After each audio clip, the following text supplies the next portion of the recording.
네, 안녕하십니까 여러분들의 백만장자입니다. 사랑합니다 여러분. 새로운 한 주가 밝았습니다. 물론 그렇다고 해서 여러분 이번 주 또 막 날아가고 그렇지 않을 수도 있습니다. 미리 여러분들에게 백신 놔 드리는데 이번 주에 횡보 조정 올 수도 있습니다. 여러분 그 항상 감안하셔야 됩니다. 그렇지만 제가 여러분들에게 하나하나 보여드리면서 우리가 절대 털리지 마시라고 7만 전자, 당연히 6만 전자에서 털리지 마시라는 것 때문에 영상 보여드리는 거 아니죠 여러분. 자, 7만 전자, 8만 전자가 오더라도 여러분 절대 털리시면 안 되는 그 이유, 상승할 수밖에 없는 그 이유, 제가 하나하나 여러분들에게 10만 전자를 넘어갈 수밖에 없는 그 이유 여러분들에게 알려드리도록 하겠습니다. 세 가지 이유가 있습니다. 자, 일단 여러분 이거 먼저 보시면 연도별 외국인 투자자 순매수 규모를 보시면, 자, 2020년 거의 22조 팔았어요. 뭐 반올림하면 23조, 그 다음에 17조, 그 다음에 12조 쭉쭉쭉 팔았는데 이거 지금 2022년 12조도 상반기까지 엄청 팔았는데 하반기부터 거의 10월 달부터 외국인들이 매수세로 들어오면서 하락폭이, 외국인 매도폭이 줄어들었는데, 자, 2023년도 올해만 외국인이 11조를 샀습니다. 외국인의 방향이 3년, 거의 4년 만에 돌아섰어요. 무슨 말이냐면 상승 초입이다라는 거죠. 그래서 아이고 내가 본전만 오면 7만 전자만 오면 팔아야지, 8만 전자만 오면 팔아야지 하는 생각을 가지시면 안 된다는 겁니다. 자, 그리고 자, 올해 2023년 11조를 샀는데 보시면, 자, 올해 1월 1일부터 지금 저번 주 금요일까지 11조 산 금액 중에 삼성전자만 9조 5천억 가까이 샀습니다. 올 한 해 코스피에서 전체 11조 중에 삼성전자만 거의 9조 5천억 정도, 거의 90% 이상 가까이를 삼성전자에 외국인들은 올인 하고 있다라는 겁니다. 올인 언제부터? 올해부터 본격적으로 올인 하고 있다. 이제 시작이다라는 거. 그런데 여러분께서 7만 전자, 8만 전자에 판다는 것은 제가 봤을 때 외국인들한테 물량을 주는 것과 다름이 없다라는 거 다시 한번 말씀을 좀 드리고 싶습니다. 삼성전자 주가는 외국인들이 지금 9조 한 4,600억 사면서 올해 들어서만 딱 23.24% 올랐습니다. 올해 1분기 영업이익이 작년 1분기보다 95% 감소한 6,402억 원에 그쳤고요. 2분기에도 적자 전환한다는 지금 여러 가지 기사 내용, 이런 것들이 기사를 도배할 때 올 2분기가 최악이다, 1분기도 작년 1분기보다 95% 감소했다, 온 뉴스가 많은 분들에게 막 삼성전자 안 좋다 어쩐다 이런 뉴스만 도배를 할 때 외국인들은 9조 4,600억 원을 쓸어 담았죠. 왜 쓸어 담을 수 있습니까? 온통 뉴스가 안 좋으니까 개인 투자자들이 겁나서 다 물량을 외국인 분들한테 받쳐준 거죠. 거의 지금 이 상황에서. 그래서 지금 여러분들에게 제가 7만 전자, 8만 전자에서는 던져주면 안 된다고 말씀을 좀 드리는 게 이 논리에 있는 겁니다. 2022년 11월에서 12월 반도체 생산 감축을 먼저 시작한 이 SK하이닉스하고 마이크론의 2분기 반도체 재고는 각각 16주, 14주 정도 수준으로 추산이 됩니다. 이는 올해 1분기 17주, 15주에서는 소폭 줄어든 것인데요. 뒤늦게 2023 올해 4월에서 5월부터 감산을 시작한 삼성전자의 메모리 반도체 재고는 3분기부터는 축소될 것으로 예상이 됩니다.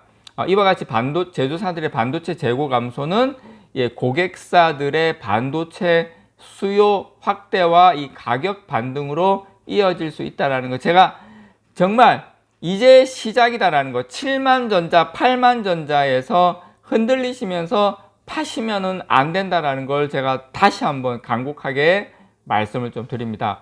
2분기 현재 전반적인 IT 최종 수요 회복은 생각보다 더딘 상태예요. 중국이 아직까지 이렇게 확 수요가 살아나지는 않습니다.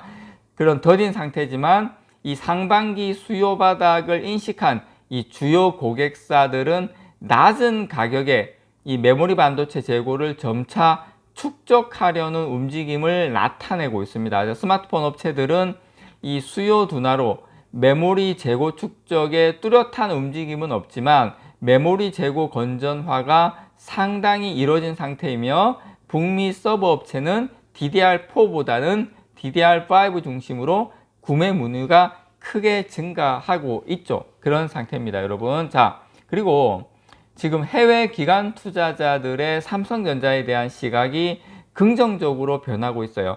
2021년 Winter is coming, 겨울이 온다, 반도체 겨울이 온다라고 이야기한 메모리 반도체 산업 리포트로 그 2022년, 2023년에 반도체 업황 악화를 정확하게 예측을 했던 모건 스탠리는 작년 10월 달에 뭐라고 이야기했냐면 빙하기 이제 끝이 보인다. 그렇게 이야기를 했어요. 작년 10월 달에 딱 그때부터 주가가 상승을 했거든요. 그러니까 요거는 우리가 인정할 거 인정해야 하는데 모건 스탠리가 잘 맞췄다. 그런데 모건 스탠리에서 최근에 리포트를 냈는데요. 거기에 한국 테크 기업, 특별히 이제 반도체 주식에 대해서 투자 의견을 조심스러운에서 매력적으로 상향을 조정을 했어요. 모건 스탠리는 2023년 들어서도 한국 반도체 기업에 대해서 상당히 긍정적인 시각을 유지한다고 이야기를 했습니다. 또 글로벌 투자 운용사인 페더레이티드 헤르메스에서 32억 달러, 우리나라 돈으로 한 4조 2천억 정도 되는데요. 이 규모의 아시아 펀드, 이제 일본은 제외한 한 겁니다. 운영하는 이 조나단 매니저는 5월 10일 날 이 블룸버그와의 인터뷰에서 실적 바닥을 찍은 삼성전자 주식을 지난 3에서 6개월 동안 비중을 상당히 늘리고 있다라고 밝혔습니다. 파인스 매니저는 TSMC 주식은 현재 PBR, 주가순 자산 비율이 4.2배에 거래되고 있는 반면에 삼성전자는 PBR 1.1배로 상당히 저평가 받고 있다. 그런데 여기 중요한 거, 삼성전자의 파운드리에 대한 기대감이 상당히 높아지고 있는 시점에서 상대적으로 상당히 저평가되어 있는데, 특히 거기에다가 높아진 원달러 환율 때문에 외국인 투자자 입장에서 보면 삼성전자의 현재 주가는 더 매력적인 것으로 평가된다, 이렇게 이야기를 했습니다.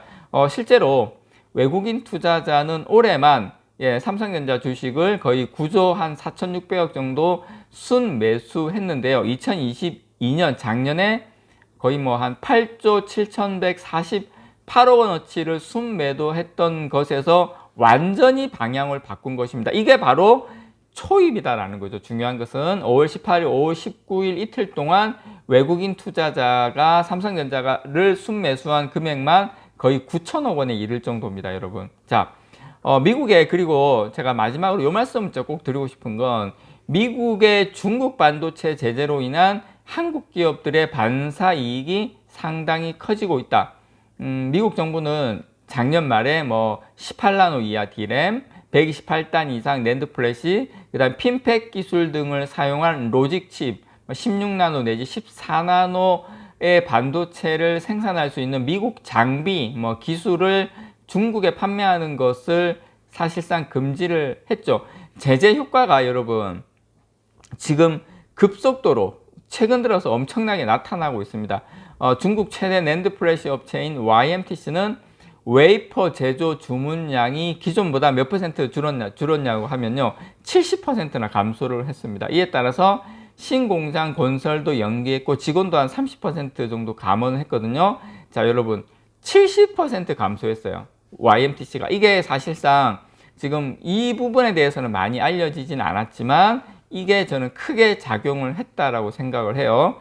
게다가 이제 중국에서 상장된 반도체 기업 25곳 가운데 17곳이 작년에 영업 손실을 낸 것으로 파악이 됐습니다, 여러분. 그래서 물론 뭐 중국에서 뭐 지금 돈도 뭐 19억 달러인가 한테 2조 5천억 투자하고 YMTC에 지원을 하고 열을 올리고는 있지만 예, 그 한계는 분명하다라는 거 여러분들께 말씀을 좀 드리고 싶습니다. 자, 포인트는 YMTC의 웨이퍼 제조 주문량이 기존보다 70%나 감소했다라는 겁니다. 이게 팩트이자 포인트입니다, 여러분. 이번 한 주 여러분 좀 편안하게 느긋하게 조금 이제 기간 조정을 받더라도 가지셔야 됩니다. 이상 여러분들의 백만장자였습니다. 사랑합니다, 여러분.